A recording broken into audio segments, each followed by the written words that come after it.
আসসালামু আলাইকুম। কেমন আছেন সব? আলহামদুলিল্লাহ। আল্লাহর রহমতে আমরা খুব ভালো আছি। দেখেন ছোট্ট কিউট বাবুটা কি সুন্দর ধানের যে আউড় হয় সে আউড়গুলোকে একটা একটা করে দিচ্ছে মেশিনে। সেগুলোকে ছোট ছোট করে কাটা হচ্ছে গরুতে খাবে বলে। আবার কিউট বাবুটা বড় বাবা তারপর দাদা তাকে হেল্প করছে কাজে।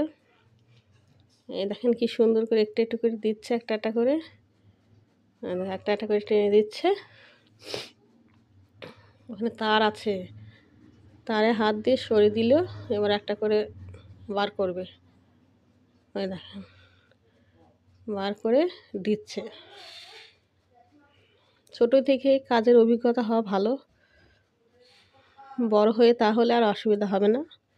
এখন থেকেই কাজ করিয়ে নেওয়াটা ভালো। কাজের মধ্যে ব্যস্ততা থাকবে, বুদ্ধিটাও বাড়বে আবার, আর অভিজ্ঞতাটাও ভালো হবে।